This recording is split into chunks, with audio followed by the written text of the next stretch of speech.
All right, what is going on, guys? I'd like to welcome you to our first episode of Mile High Ball. Today, I got a great guest with me, one of my great friends, Gabe. Gabe, how you doing, man? Well, I'm pretty good, man. Just reacting to the Game 7 we just finished watching there, and what the hell? Oh, man. Did you actually think we were going to come down from 3-1 against the Clippers, too?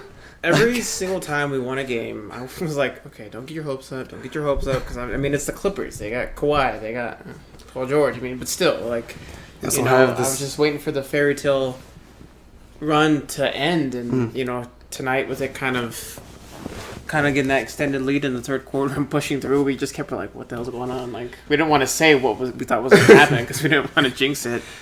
It comes down to like the ultimate Nuggets. You don't want to jinx it because even though the Clippers technically have the more of a bad franchise, like worse luck with, we just saw on ESPN it said 50 years without even making it to a Western Conference Finals. That on itself is just on another level, and I can't believe that we actually came back against them. Like everyone projected them to be a lot of what people project them to definitely be coming out of the West. It's either LA teams. That's all everyone said. But to win the finals and kind of being that team that it was supposed to dethrone LeBron's Lakers and kind of be that the face of LA, kind of them taking over. And I don't think it's really hit me yet, but like, damn, dude, the Nuggets are the first team to come back from 3-1 twice in the same series, and I'm just like, what the hell? How tired do you think they are right now? I don't know. I feel like this is what they feed off of right now. It's just like this is where they want to be, which us as fans, we don't want them to be here, but like... What is with it with Jamal Murray, like when he seems to get down or...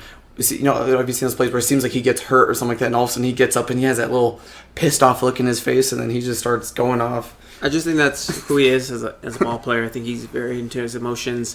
I think he feeds off of Jokic a lot, and when Jokic gets going and when Jokic kind of finds those quick threes, and man, it's something special to watch those two kind of ball up now. Something I haven't seen probably since the last time we were in the conference finals with Chauncey Billups and Carmelo Anthony. But yeah.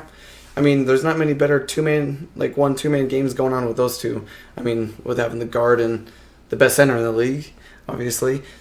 That's something I didn't really think about till you pointed it out earlier when we were watching the game, that they kept saying the best passing center in the league. No, he's the best center in the league. He's the best passing center of all time. Yeah. He's also, you call him the best center of the league. I mean, my dude had a triple-double tonight. He had just as many assists as he did points, like... He had like, what, over 22 rebounds or something like that? 22 rebounds, he had like 12 or something assists and 16 points. I'm like... It's not like this Clipper teams is like a small team like the Rockets or anything like that. They have Zubac, who's a solid 7-footer. Harrell, who's a 6th man of the year who could get boards. I don't know. We had a bunch of role players step up today. Gary Harris had what, like 14, 15, around 14-some points. He came up huge. His defense is always going to be there. Jeremy Grant hit multiple And I think threes. He's been, from where we were last year to being in 2 Game 7s last year, but not being able to get over that hump, that last one. But I think having his presence and having his kind of like his defensive ability in the shooting was very nice towards the end. It was kind of nice to see, and I think he's probably been the big factor of why the Nuggets were from where they are from a year ago, from being knocked out in Game 7 to now winning Game 7 and going on to the Western Conference Finals. 4 for 4 in their careers for going to Game 7s. Most players can't say they're doing that whole career. I'm just like, what the heck? It plays to your heartstrings a bit because it gets you so excited because we have these nights where all of a sudden we dominated them at the end. Yeah. Like through the third quarter and on. We had we were up by 20 points with 2 minutes left. I was waiting for this to come down to like one of the final shots or something like that because it was back to forth. And they were like, they were kind of pre-saying the announcers at like 3 or 4 minutes, like it could be the Nuggets. I'm like, okay, don't say it. And like when it was like, oh my god, with like a minute left, and we were up by like 15 or 16. It was like the Nuggets are going to the Western Conference Finals. I'm like, oh shit, yeah. Oh shit. I mean, you can understand the whole thing with Harris not being able to maybe have his offensive game because he's asked to guard and play his hardest on defense when it was with Mitchell, and then also now going against Kawhi Leonard and Paul George, and then still have enough like legs to make some shots. I think that's really commendable of him. Yeah, I mean, we did miss him the first series, and I know he played towards the end, but having his defensive ability back, it's been... Same with Jeremy Grant, too. His ability to be able to just to swap on any of the guys is pretty great because his length he can handle, but he's quick enough to stay with the guards in the league. I mean, since he's back, I remember when Donovan Mitchell were having those big scoring games, and then he kind of came back, and he wasn't scoring as much, and then you think about this series, yeah, we're down 3-1, but Kawhi wasn't going off for 40 or 50. No. Paul George wasn't like, they didn't have that one dude going off. And I think because of his presence, being able to shut things down and kill off any sort of momentum, I think that's, Sometimes you're just waiting for Sweet Lou or Montrezl Harrell to... What's Sweet Lou's new nickname? What's his wing rub name? Yeah, I can't remember, but I just thought it was like wings over rings or something like that. Strip clubs. Maybe he learned that back with Houston with Harden because, Harden's a strip club legend, apparently. Now he can go to all of them that he wants to now. Exactly. Because your ass is going home from the bubble. Yeah. We just busted from you. Oh, man. Nuggets 6-0 when facing elimination this postseason. It just shows them playing with their backups against the wall that they just come out swinging. Yeah. I mean, Murray was just hitting how many he makes these difficult shots or that just 3 at the end where he's just coming around the corner and they're on the screen. He's going to his left, so he's turning around, which is a harder shot for a right-handed shooter. And guess what? Still freaking banks it in. And I think even the one you called out too was a big one is when Jokic did that little dump pass to Torrey Craig where he kind of just handed it to him and just laid it right in. And that was kind of what almost kind of sparked it too, was that right there. I think what I loved most about that is because sometimes we'll start settling for threes or something like that, and you're like, no. But just play literally into your offense. Yeah. All right, what can Craig do? He could cut. All right, give it to the best passer in the league, and then he could get this. He could cut past Paul George, one of the best defenders in the league, and get the easy freaking layup. And then I think the next possession, then Paul Millsap ended up in a deep three or something like that. So it's just you can kind of get everyone involved, doing small, big, kind of whatever works in the end. But they were just clicking, man. It was clicking on all ends. I think that's the scary part that what Nuggets fans that really watch all their games and how much they can really just take over in a single game. Because obviously we know that their defense going into the bubble was in the lowest out of all the teams there in Orlando. But it's been perfect ever since basically Harris has been back. Grant and them have really been stepping it up. Yeah. And it's their offense is one of the most potent in the league because Jokic is just on another level when it becomes to offensive skill set, the 7-footer that can handles the ball the entire time. Yeah. And then we have Murray on the other end who's going to be that scoring guard who can come around and all of a sudden he'd go off for 40 points. He starts making these ridiculous shots. And when their confidence gets going, watch out. Yeah, when them two are going, everyone's going. Everyone's getting somebody, they're all getting their turn. They're all getting their shots. And, it's nice when those two are clicking and they're doing their thing. And, it kind of just gives the Nuggets the spark that they need. And something special to watch, man. Yeah. All those years, kind of just thinking about the past couple years, ever since we kind of let Mallow go. I mean, we were good for a bit, but then we had some rough years, kind of where we were, and having our best player be Emmanuel Mudiay or Randy Foy or stuff like that. These random players just go off. So it's just kind of cool to see where we're at now and how far they've come. And I mean, technically they did help build the Utah Jazz, but I mean... On the other hand, we did help build one of our rivals, but I think that's kind of why they showed our owners at the end of the game. They're just showing how far they've come and how... I think one thing I really love about this organization, and Malone said about it the other day after the last game, is how patient this organization is. It takes patience because, we had 2 years in a row where we didn't make the playoffs by the last game of the year. Yeah. And then once we finally break through... We did have a heartbreaking loss in Game 7 against the Blazers last year. But you be patient because you realize this team, most of these, Jokic is 25, 26. Yeah. Most of these guys are around that age or younger. I mean, think about we're 24 and we got kids, guys playing younger than us on this team too. So we're around our age. So it's just we're old. Yeah. It's crazy to see.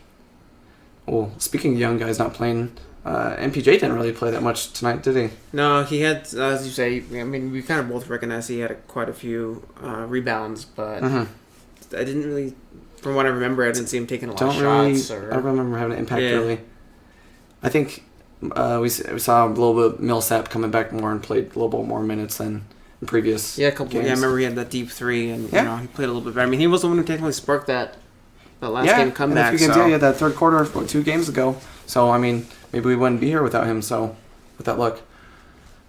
Well, speaking of other young teams in Denver, Broncos lose in a very unfavorable fashion that have people scratching their heads about the end of time management clock with Vic Fangio.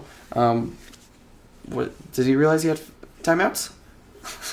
He had all three. It's like, did he think it's like supposed to carry over to like they go over next week? Yeah, it's like old man. He needs to realize that. So he said today. Okay, I'm wondering what you think of this. Does this sound bad as coming from like a fan? He said that he was more worried about like the defensive play calls. Like he's more worried about that. But the thing is, you're the head coach now. You have to be worried about coaching and managing the team, and that includes time management. And the biggest problem I have with it is, okay, maybe because you're a defensive guru, you want to call your own plays. But your defensive coordinator, Ed Donatale, who's been with the Broncos before also, he's had last 10 years with under Fangio's system. So I think those two know how to communicate and be able to maybe have Donatale call the plays and then you have Vic veto it if you need to. Yeah. So I don't understand. I think the coaching staff really let the Broncos down more on this than the quarterback. Obviously not being a Broncos fan, but here's one stat I saw last night that I had no idea. I think last year the Broncos blew three games of like having the lead with the final, and 30 seconds. Think about it, they were 7-9. If they win at least maybe win one or two of those games or all three, they're a playoff team. So it's crazy to see how close they were last year to see now, and you would think obviously that's probably one of their biggest peeves other than quarterback during last year and them trying to maintain a lead going into the final seconds of a game, and you kind of start off this year like this. I don't think it's something that the Broncos and Bronco fans should be too scared about early on. It is the first, we haven't had any preseason. This is the Drew Lock era now, officially in. They had obviously injuries have already played the Broncos big time, I think, out of any team in the league right now. So I just think, I think they've gotten a lot of exposure now. A lot of teams are looking at them as a wild card team. It's like, hey, what can they do? I mean, at the end of the day, you have one of the youngest, probably really talented looking, like promising offenses in the league, but at the same time, it's like, okay, well, what about the defense? And you're also playing in a division that has Patrick Mahomes in it, so they're kind of like, I think maybe they just needed a moment to breathe. They had a chance. It's not like they got blown out. I mean, depending on the kicks or not, but I mean, they were right there till the very end. So I don't think it's something to get immediately worried about. But if this is a continuous thing of not being able to stop drives, especially with having a very prominent base head coach and defense on there, I think that's maybe something like, oh crap, But I think definitely they missed a little bit of the pass rush towards the end. I think not having Vaughn. Yes, exactly. And maybe this might be the week they look into maybe going out and getting a veteran pass rusher. I don't know. Who else do you think would be out there? I know they already said that Clay Matthews wasn't interested. They also reached out to Cameron Wake. He's not interested. I think what some people like that aren't realizing that they are very hopeful for this team because we did finally seem to find a quarterback that can lead us. But the thing is, people got to realize, like you said, how young this offense is. I think they said last night, the average age is 25, which is the youngest in the league. 25. I'm going to be 25 at the end of this year. Yeah. I cannot imagine being going against some 30-year-old veterans who know what they're doing. These guys are a bunch of rookies, and I thought they played pretty well for the most part. I mean, what I expected out of this game was it was going to be low scoring because both are defensive-minded teams, and Tennessee plays very ball control, as they destroyed us on time of possession. But also the fact that we had no preseason games. There was limited practices and exposure for them actually playing together. So what do we see when the first plays? Locke fumbles the snap. Yeah. And then another snap goes awry. And then we had Judy miss 2 catches.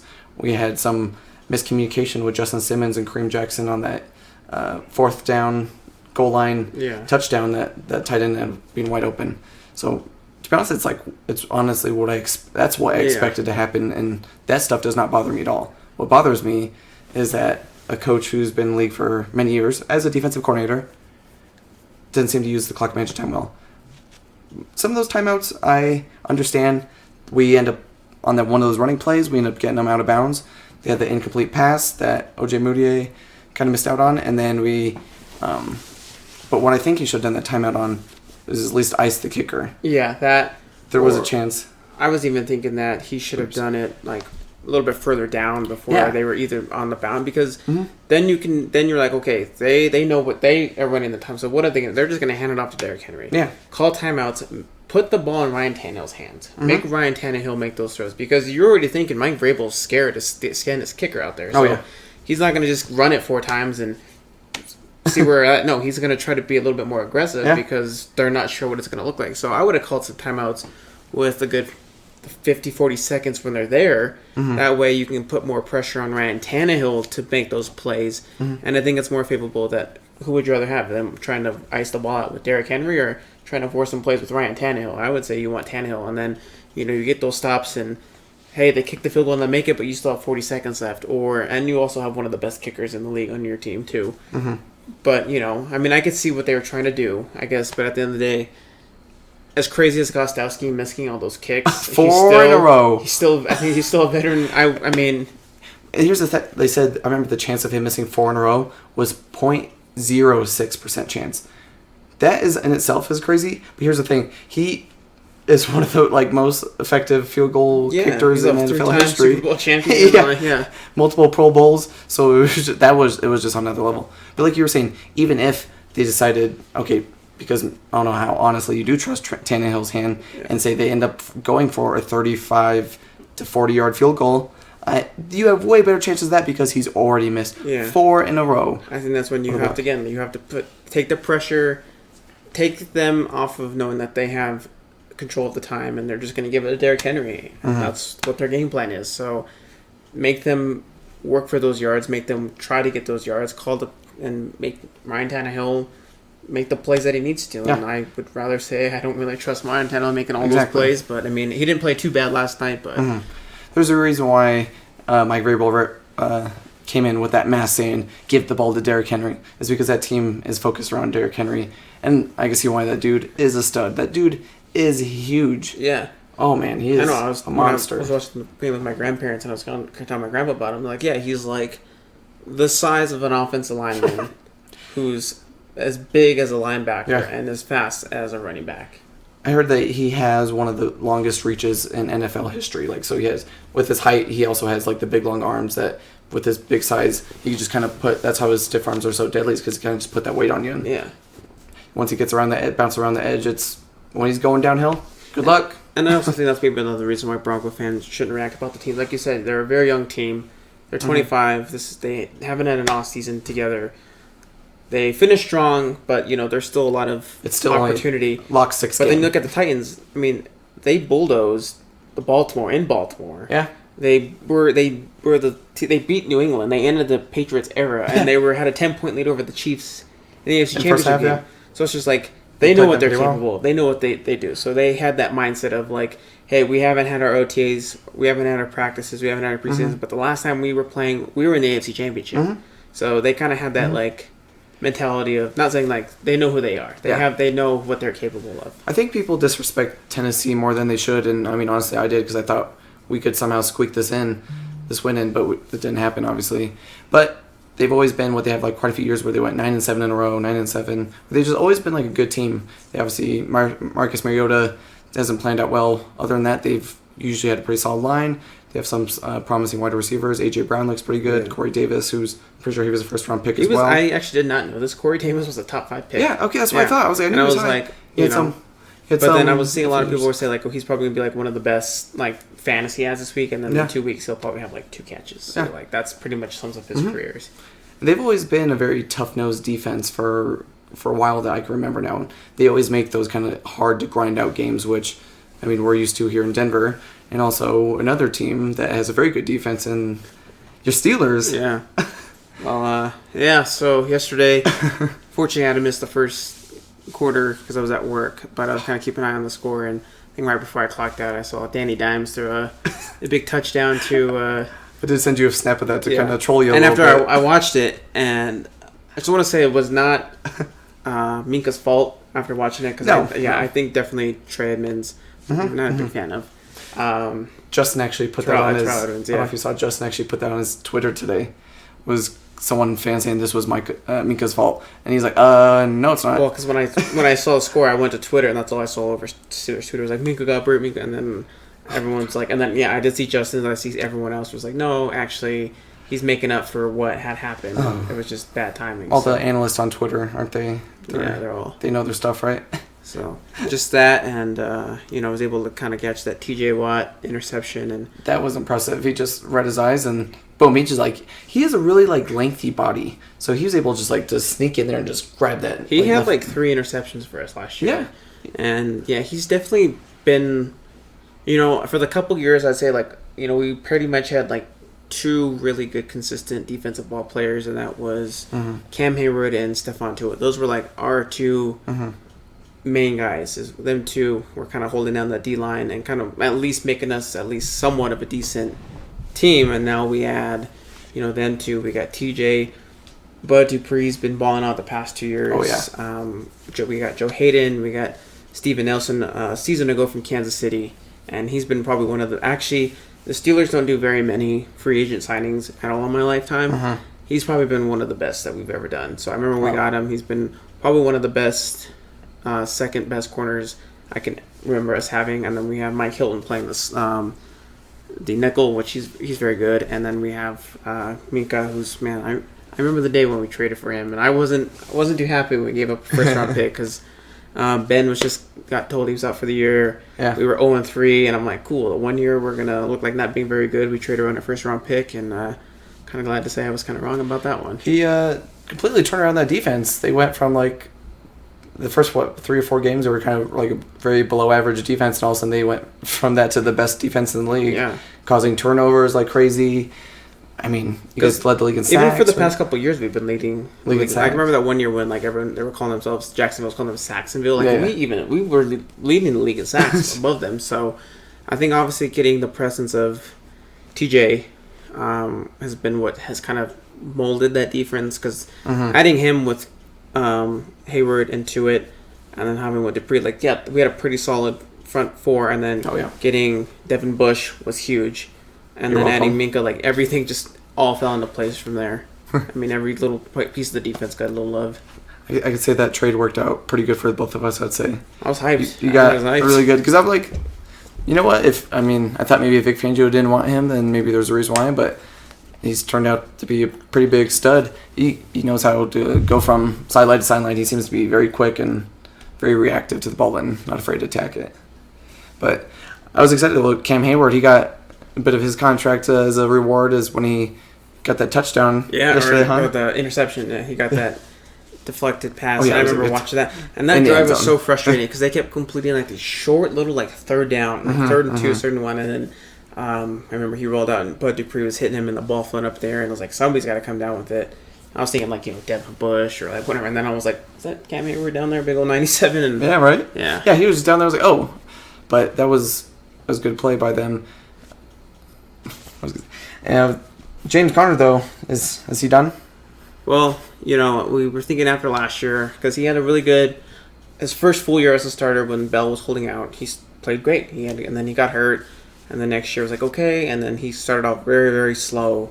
Had one good game against Miami, and that was it, pretty much for him for the rest of that season. Yeah, I had him on my fantasy team last year, and he sucked. Yeah, so now it's just okay, he's back, he's getting this, and he got hurt again. So then Benny Snell, who played for us, he played really well towards the end for us last year. He had over 116 yards rushing. So he had a fumble, but he's a second-year guy. I think I don't want to say he's the future yet because it's only been one game. Yeah. But I think that's probably going to be the biggest thing is for us right now is trying to find that guy.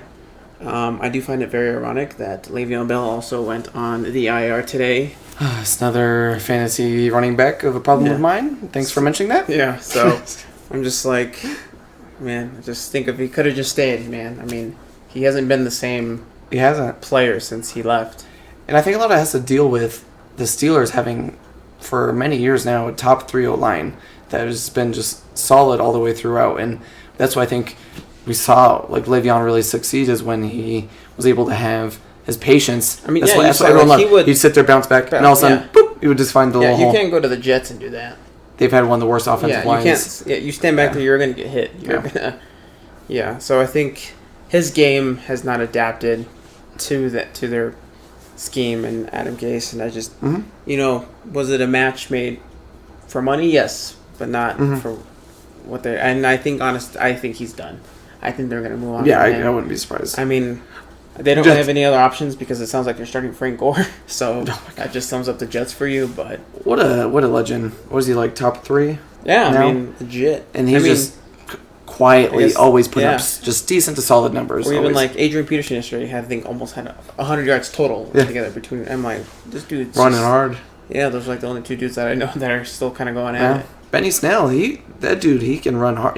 I like him. He was running aggressive. He's a very aggressive runner. He's looking for extra contact. He's moving forward. Not the defenders are bringing him back a few yards every time. I don't know if you see, but on his mouthpiece, he has like this little like spin thing. It's pretty dope. But like, yeah, he's. I remember we got him. I think he was at Maryland or something like that. I remember we got him last year in last year's draft, and I was pretty excited about him. But he was hurt in the beginning of the year, and then kind of when Connor was hurt, we kind of brought him in, and he played really well towards the end. But I think having him, if he can be the guy, I think he could be. He just has to play aggressive. He did have a fumble. Luckily enough, Juju recovered it. And, that was a heads-up play by Juju. I'll give him credit on that. I think he could be the guy, but just working on the minimal mistakes, being consistent. I think he could be the guy, and I think it's something that he wants, and we kind of right now as a team we need that next man up mentality of the guy we thought was supposed to be the guy doesn't seem like he's going to be the guy. And at the end of the day, I love James. He's great story, great from what he's overcome. Yeah. He went to Pitt. He's from Pittsburgh, so he is a Steelers fan. And you know what? He did have a good first season, or that's his first season as a starter, but it just hasn't panned out. And I think it's pretty much we know what it is. It's kind of also hard when you go from when Le'Veon Bell was just tearing up the league with those when you had that triple B effect with Ben, A.B. and Le'Veon Bell, but I don't know who that second one is. Who is that second? It's long gone from.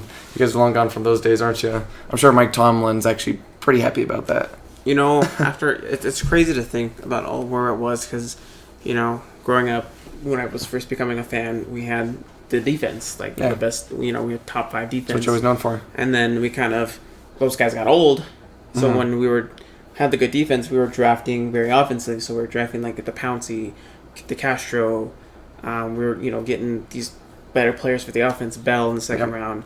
We got luckily with Brown when we were getting guys like Sanders and you guys were just Bryant and, wide receiver factory machine for years. During that time of the defense being elite, we were using all those picks on offense, and then lo and behold, our offense is legit, but everyone's all old and retired at this point. So, it was cool to be able to put up 30, 40. But then also see the other team also putting up. Yeah. That also kind of goes back to the Nuggets games where it makes them kind of heart attack games because they just become high scoring machines that just back to forth. But same with also, I'm sure you dealt with last year, probably some close games with having the best defense in the league, but also having the worst basically offense in the league. And that's what we've had here in Denver. I mean, even like when I was watching the game yesterday, it was, because for the past couple of years, it's been good offense, bad defense. So even like yesterday after watching it, I'm like, it's weird to see them like smothering the running back and being right there to stop it, or it was at the same time, and also was pretty surreal to see the offense click again and out there and having their veteran quarterback to lead them the way back and going down there. It was factor. It was just so much better from what it was, and I think a lot of it how it was last year from being where we were at. I think that a lot of it shows on Tomlin. Because he had a rough offseason because of the whole Antonio Brown thing. To go from that and to, having Ben hurt to going with Mason Rudolph and Duck Hodges, that's what we call him, and going 8-8. Doesn't have a normal name. He has to go by Duck in order to be remembered. Going 8-8, and in his entire career, he's never had a losing season.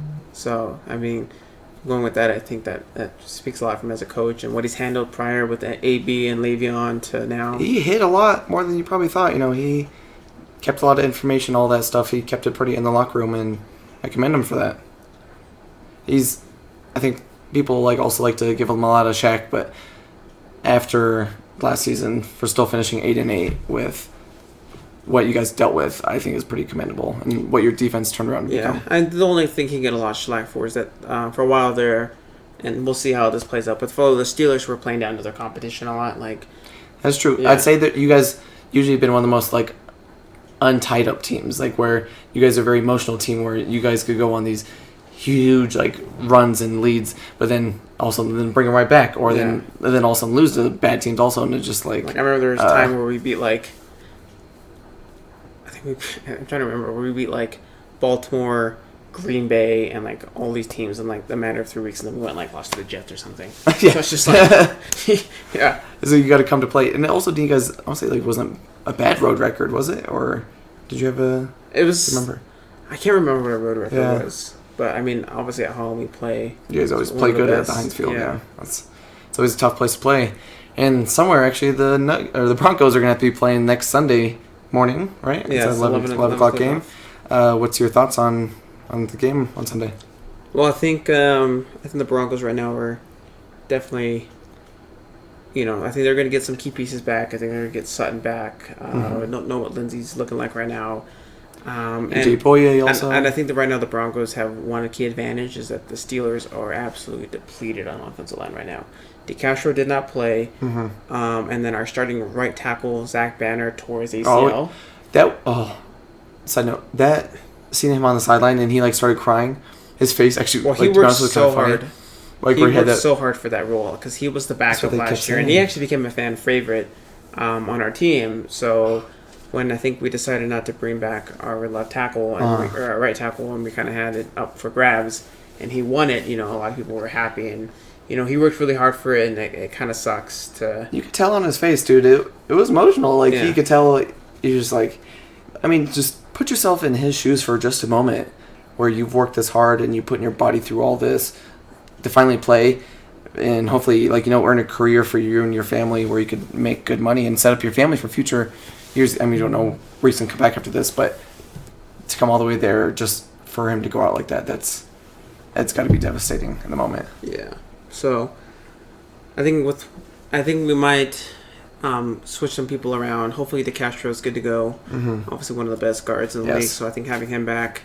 But we're at home, and I think with obviously the Broncos maybe not having a pass rush still might hurt them. And I think right now, again, this is Big Ben's first game back at home. Obviously, no fans, but I think the emotions are still there. This is where you got hurt. Offense looks good, and then we're still going against a second-year quarterback in his sixth game. I just think it could be a closer game than what a lot of people can think. Right. But I feel like right now the Steelers just have more towards an advantage for them right now, just everything that's going on. So. Yeah, I mean, it's hard not to look at this and see when you look at how the Broncos offense struggled against the Titans defense, who are no slouch at all. But you gotta look at the top tier one in the Steelers, who also have probably a better offense overall, with having 2-time Super Bowl winning quarterback Ben Roethlisberger. It's just nice to see a quarterback actually throw a back shoulder throw for once and not out of bounds. You're telling me, bro? I've been dealing with mediocre to terrible quarterback play for quite. I don't know why I said mediocre. Very bottom tier. I told my grandpa this yesterday when. Because I think the Broncos have been playing on ESPN Monday Night Football, like the opening game for the past couple years, right? And I remember every year they do the same graphic with the quarterback carousel. Yeah. It's just like, I was like, I feel like I've seen this the past 3 years. It's just like the NFL 2K and Madden, where they're using the same bullshit from last year. Are sports fooling us? Are we fools? Are we in a simulation like Rick and Morty? Is this a simulation? Is this real? Yeah. I know this ain't real. The Nuggets came back from 3-1. I still can't fucking believe it. Twice in a row. Let's go. Any final thoughts about the game or anything about the NFL season coming up? I mean, we could talk about the Browns, Odell Beckham. I don't want to talk about that shit. Yeah, that's excuse me, sorry. Yeah. Sorry, I didn't want to call them out like that. A few things. Chiefs are still the Chiefs. I mean, they played really well, and now they got that rookie running back who played really well. So I think they actually get ready to play Baltimore in a couple of weeks. So that'll be a good one. Yeah, Baltimore looks. Broncos will always be behind them for years to come, and that's the sad part. But thankfully, they have the extra wild card spot now, so that is a huge advantage for us. That goes for a lot of teams too. Yes, even us too. Because got Baltimore. At the end of the day, I do think Baltimore is a top tier team. They're the second. I'd say they're definitely number 2, right behind the Chiefs. Yeah. So. Yeah. So. I mean, a lot of people. I mean, by people, I mean Colin Cowherd think they're going to go undefeated. So, I think us having that spot, and it would be cool to kind of finally see Big Ben and Lamar Jackson kind of go at it for the first time since when he came in as his rookie year, we had already played them twice. Right. And then last year he was hurt, so we haven't seen that duel between the veteran and the young guy. So that's been one of the best rivalries ever since I've been really watching football. Both of them just always been solid football teams and organizations throughout, and they're always going to put up a bloodbath. They're usually defensive-minded teams, and it's going to be a good game. I mean, out of the 2 games Baltimore played last year, their 2 closest games were against us. Yeah, and with the first game we played against Lamar, we actually had a chance to beat them, and Juju fumbled towards the end, so that's just saying, hey, with Mason Rudolph at quarterback, and we went toe-to-toe with them and almost won. Just think what we could do with our veteran quarterback behind. So I just think having Ben back was an amazing sight to see from where everything was. Defense is still what it is. It's still going to continue to ball out. It's nice to finally have that piece back in there and kind of having that top 5 defense, top 3 defense in the league. Nice. Again, still a little cautious on running back. I don't think James Conner is going to pan out to what we thought he was going to be, and I think, unfortunately, his time's over. So, but just kind of with everything that's been going on within the world, and not having very many sports, and I've kind of have a lot of things going on. It was really nice to kind of get that win back, for me, and I kind of got a little teary-eyed because I was like, it's something that you kind of just miss, It's a big part of our lives, and it's a great kind of escape, especially away from everything that 2020 has been, and it's just good to kind of immerse yourself in a different world. And that's where I kind of be with for them a second. I was just like, of everything that I have going on in my personal life and everything that's been going on in the world, just to kind of have that, like we won. Yes. And it's just like, I was just kind of sitting there watching Ben do his interview, and I was just like, kind of got a little teary-eyed a bit because I was like, I fucking miss this feeling. And I was like, we're back. It's just, it was a good just escape from what's going on. And it was nice, and even this whole Nuggets thing too tonight. Just like I was gonna say, I didn't get that success or satisfaction with the Broncos last night. Didn't really expect it though. I wanted us to win and predicted us to win, but was I surprised that we lost? No. But the Nuggets were able to boost up that mood today with coming back from another 3-1. Able to see Paul George just go ice cold, so that was nice to see. But I think, that'll be it. It was our first episode. We'll be back again.